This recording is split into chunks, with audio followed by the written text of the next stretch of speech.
We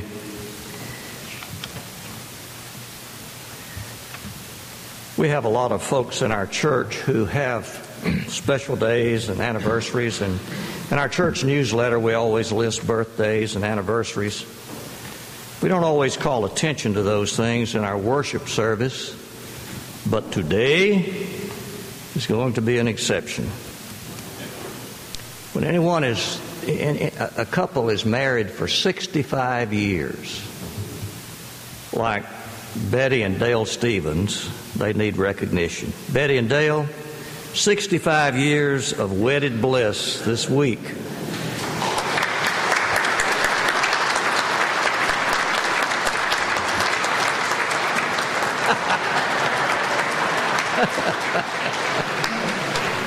It took you a long time to get here, but we're glad you made it. It's so good to celebrate that with you.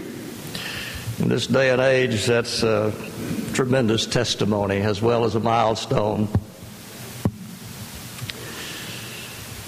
Well, men, question for you. Have any of you had this experience lately? Your wife takes you by the arm or hand and gently leads you on a guided tour of your home, pointing out this, that, this, and that, and this area over here needs cleaning, needs painting, needs fixing. The tour extends into the garage, in my case, where can't get a car in there now because of stuff and things that I like to hang on to. And the tour progresses, and these things right over here, that can go to Goodwill. And these can go on the street. And then out into the yard we go and go around the house, and it's pointed out that this house is in dire need of a power washing. And the deck, it needs a coat of something on it. And where these shrubs that we had to take out, something needs to go in there. Now, that is a prelude to what is commonly called spring cleaning. And if you're like me, men, not born with the gene that is kindly disposed to getting excited about that sort of thing, and not at all competent with the doing of it, then it becomes something of a challenge. Now, having said that, I admit that a good cleaning, a good going over the place, is in fact needed, if not absolutely necessary, from time to time. And I know it will be beneficial to the maintaining of the household. Just don't ask me to get happy about it. Our New Testament text that Andy read a moment ago recalls a different kind of spring cleaning enacted by Jesus when he visited the temple in Jerusalem prior to Passover. And he did a great job in cleaning the temple that day, as you recognize. The Passover of the Jews was near, and Jesus went into the temple compound and found the place neck deep in merchandising. The selling of sheep, cattle, doves, animals used in the temple sacrifice, and money changers exchanging currency filled the courtyards of the temple. This was nothing new. It's not the first time Jesus had seen that, I'm sure. In fact, these activities had been a necessary part of the temple experience. The availability of animals for sacrifice was a convenience, and it was something that was beneficial to those visitors from out of town, the pilgrims who came, Jews from all over the world who would come back for Passover. This was a convenience for them. They could buy their animal to sacrifice right there on the spot. and they could pay their temple tax with Jewish coinage. There were about 5 or 6 prevalent currencies in Jerusalem at that time: Roman, Greek, Egyptian, Jewish, and others as well. All of them were their own separate coinage. The temple tax, the gifts given in the temple, however, could only be done with Jewish coins because the others had graven images on them. Roman coins had an image of Caesar. Some of the Greek coins had images of Greek gods on them, and that was strictly taboo. And the officials, the Roman officials and the Jewish leadership had worked out a compromise system whereby it would be possible to utilize whatever currency satisfied everybody and made everybody happy. And so that's what was going on there. So why did Jesus get so mad? Why did his temper boil over on this particular occasion? What caused him to take on such extreme behavior? Well, it wasn't the presence of the animals for sale. As I said, that was common practice.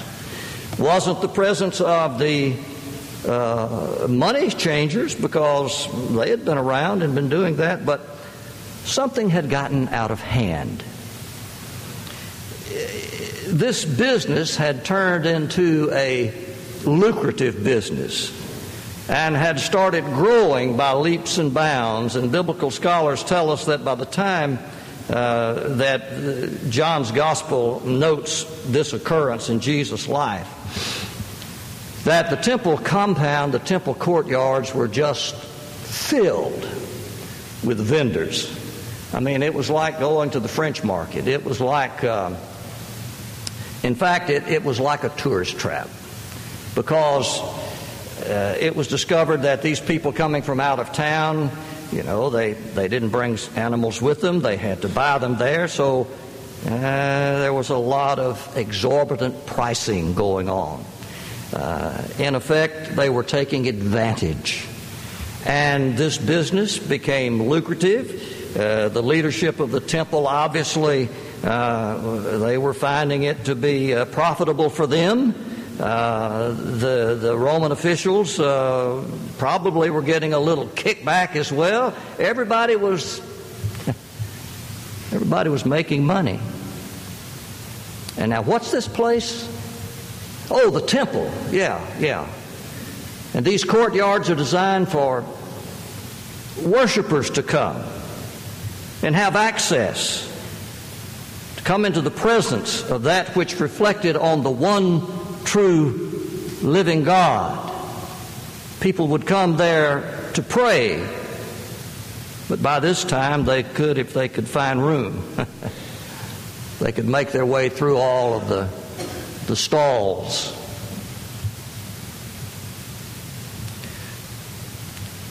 A place dedicated for prayer had become big business.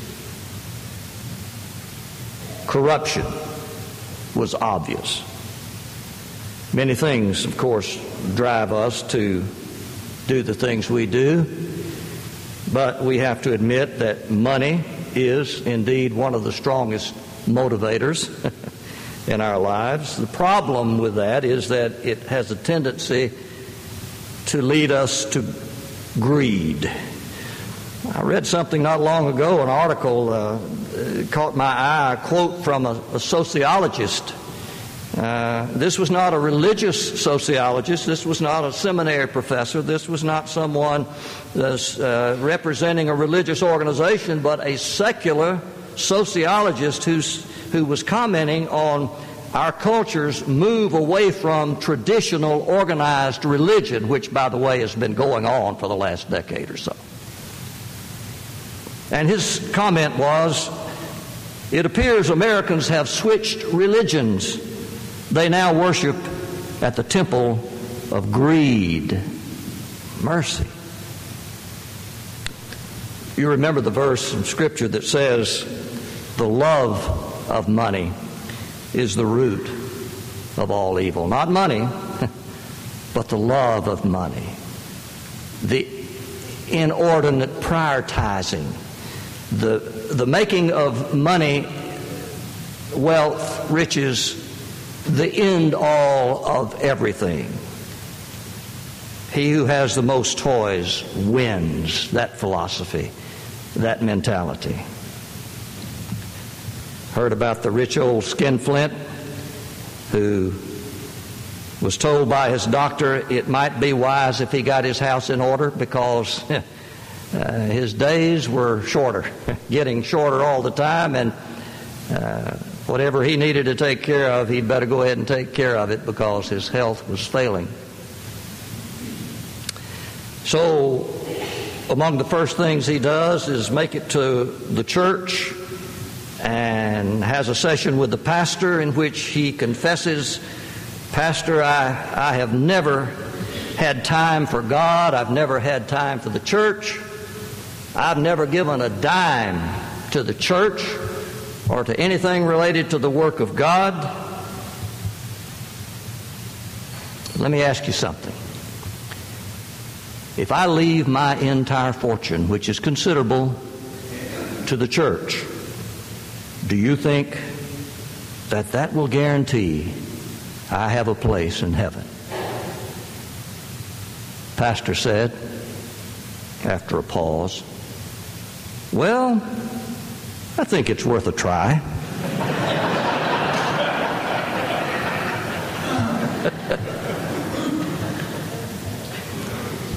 I hope you and I know that that was not a good theological, biblical answer. Oh, boy, in our culture, we've seen it, haven't we, in these past couple of years especially. It seems like every time we turn around, we're getting headlines that, a lot of examples of the abuse of position in order to gain wealth or to get money. The former governor of Illinois, Rod Blego, however you pronounce that, tried to sell Senator Obama's Senate seat, you recall. It didn't work too well. He had his hand called on it and got indicted by a federal court in the process. And, of course, the name Madoff, Bernie Madoff, oh man, certainly made big news. That Ponzi scheme that he crafted promised double-digit returns to investors. He was trusted so much that hundreds and hundreds and hundreds of folks just gave him their life savings, and he invested those funds in yachts and villas and private jets, all for himself. It is now estimated, and I saw this figure just the other day, they're still tabulating what this guy took. They're estimating now to the tune of $50 billion. That's million spelled with a B. I can't think that big. $50 billion. Just this past Wednesday, you may have read in the Mobile Press the story of the prosecution of Texan R. Allen Stanford, who once considered one of the wealthiest men in the country, convicted this past Tuesday of bilking investors out of $7 billion. He didn't even come close to Bernie's mark, did he? Money, wealth. Money is not evil. There's nothing in Scripture that indicates that. But the inordinate desire that makes it an end-all of everything becomes a problem. The prioritizing of it becomes the root, as the Scripture says, of evil. And that's what Jesus saw when he entered the temple compound. This place that was supposed to be a lighthouse pointing people to God, a place of prayer, a place of worship. Something else had taken over, and Jesus became, polite way to put it, righteously indignant. He just got mad at the sight. Now, the thing that made him mad was the fact that all of this had combined to create a barrier to worship, which is what the temple was supposed to be about. I think it's safe to say, and it's safe for this preacher to say on this third Sunday of Lent, that anything that creates a barrier to our connecting with God is enough to make God somewhat angry. Anything that creates a barrier. I was struck by a quote from Max Lucado's, one of his books, forget which one now, but I wrote it down, in which he said, in essence, Christianity is nothing more, nothing less than a desire and an effort to see Jesus. That's all it is. We're trying to catch a glimpse of a man and connect with a man, not a program, not a plan, not a system, not even a doctrine. We're trying to see a man who called himself the Son of God. What Jesus found in the temple that day was religion sidetracked. It wasn't the first or the last time that would happen.